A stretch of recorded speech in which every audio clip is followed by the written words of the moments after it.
Hello? Oh, yeah. Can you hear me? Yes, I can. Hello? Is this Mrs. Dorothy Letterman? That's right, Dorothy. Yes, it is. Who's this?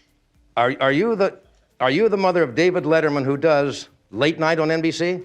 There's a version of Hollywood that the public never fully saw, one that didn't live in the spotlight or in the applause, but in the silences, in the names that stopped appearing on certain marquees, in the phone calls that were never returned. And if you want to understand that version of Hollywood, you have to start with one man, one desk, and one show that quietly controlled more careers than anyone ever admitted out loud. Johnny Carson ran The Tonight Show for 30 years, from 1962 to 1992, and in that time he didn't just host a television program. He built a kingdom. What most people watching at home never realized was that the kingdom had gates, and those gates could close without a single word of warning. For decades, the people closest to the show denied that any kind of band list existed at all. It was one of those open secrets that everyone in the industry seemed to whisper about, but nobody was willing to confirm on the record. That changed recently with the release of Love, Johnny Carson, a biography written by Carson enthusiast Mark Malkoff with David Ritz. Malkoff went directly to the people who were there, crew members, NBC staff, producers, and the guests themselves. What they told him was blunt. The band list was real. According to Carson's own producer of 22 years, Peter LaSalle, the list eventually contained more than 30 high-profile names from across the entertainment industry. Some of those names will genuinely surprise you. Some will make complete sense. And one story, in particular, is so layered with loyalty, heartbreak, and absolute silence that it still stings decades later. To understand why being banned from The Tonight Show carried so much weight, you have to appreciate just how dominant the program was during Carson's tenure. This was not simply a popular program. It was the single most important platform in American entertainment for a full generation. If you were a stand-up comedian trying to break through, a single appearance, followed by the right nod from Johnny, could transform your life overnight. David Letterman and Jerry Seinfeld both spoke openly about what getting that post-set wave to the couch meant for their careers. It was an endorsement more powerful than any review, any agent, any studio deal. And because Carson held that power for 3 uninterrupted decades, the inverse was equally true. If he decided you were done, the rest of the industry quietly followed his lead. Bookers stopped calling. Producers became unavailable.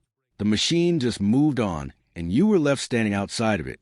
What made the ban mechanism so effective and so brutal was its complete lack of drama.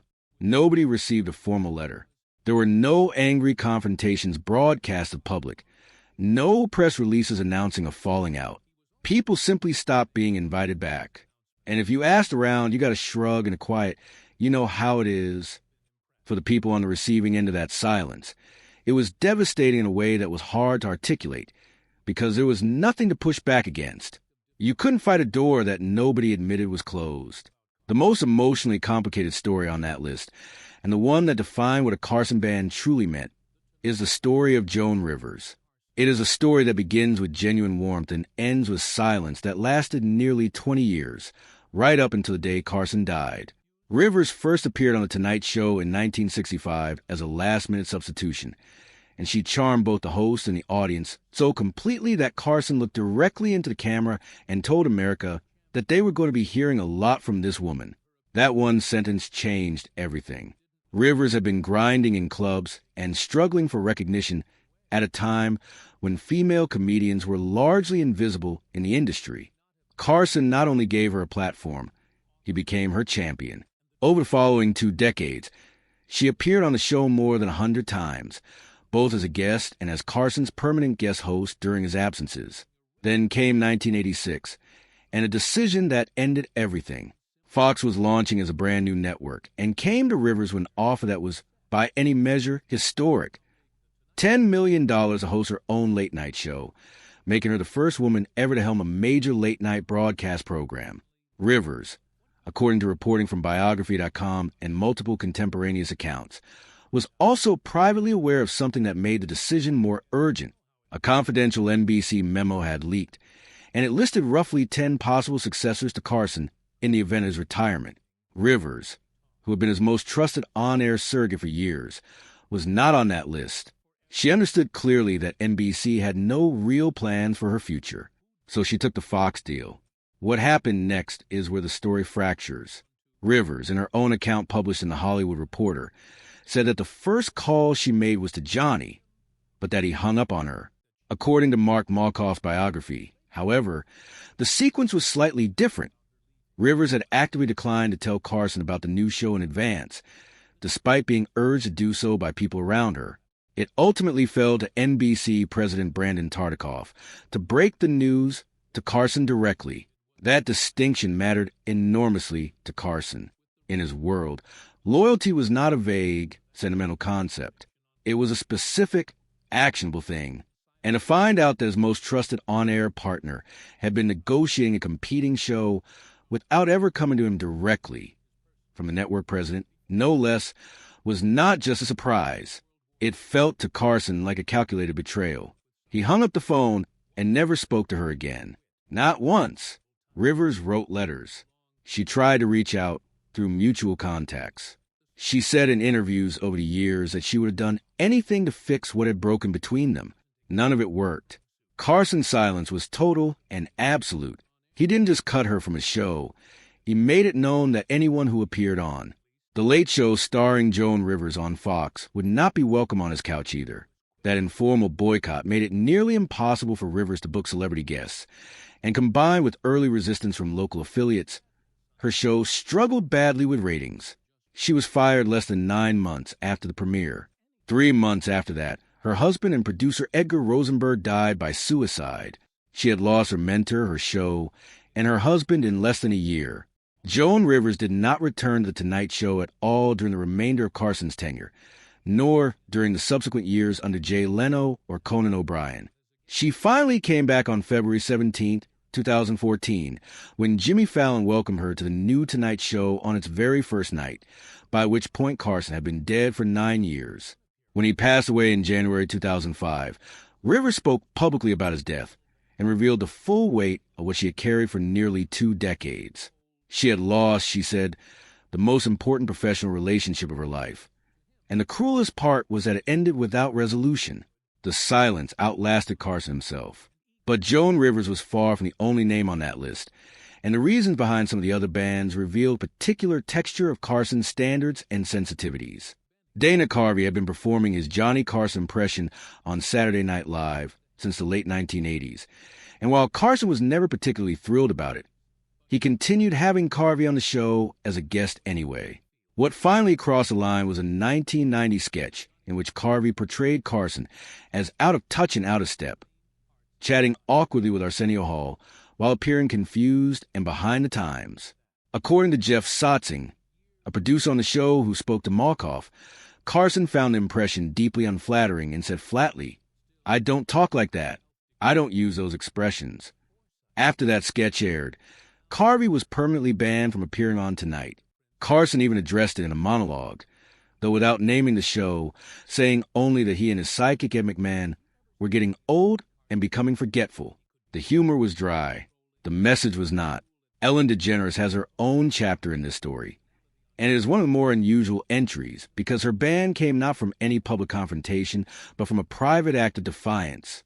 She made history as the first female comedian Carson ever waved over to the guest couch immediately following a stand-up set, a milestone that, in the language of that era, was genuinely significant.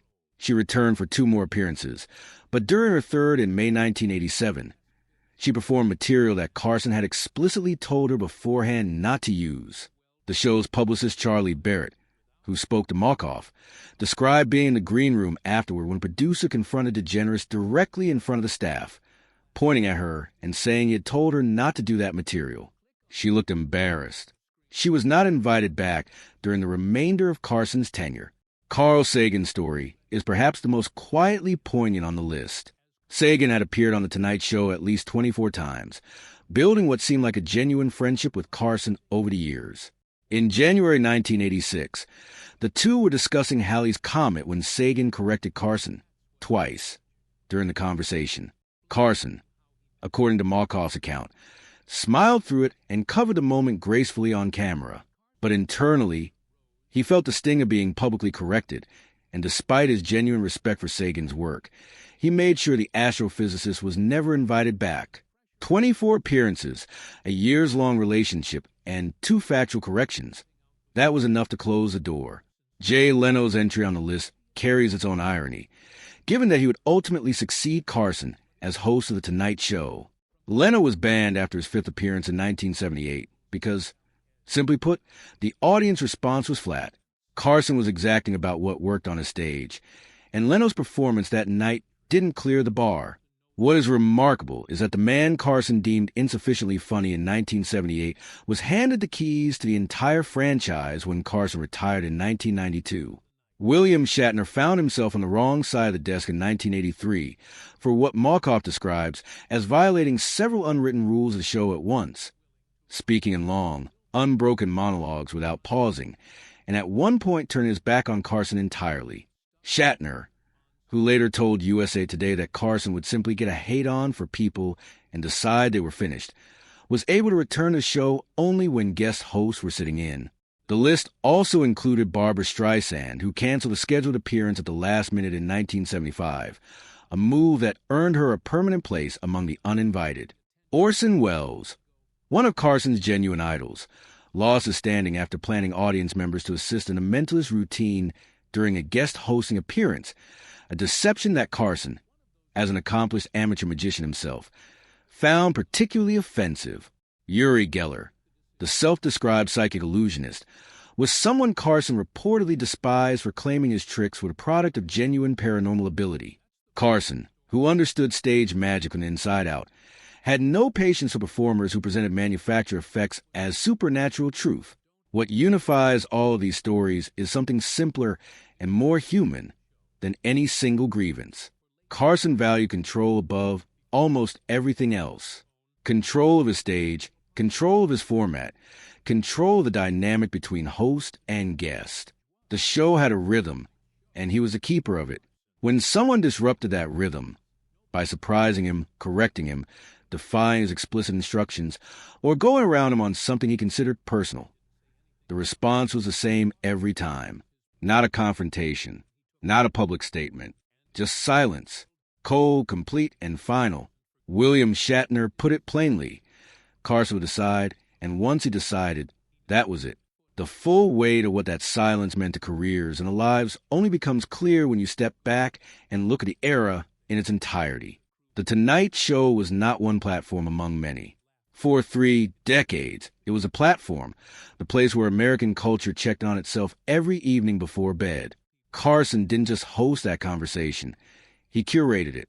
And when he decided someone no longer belonged in that conversation, the rest of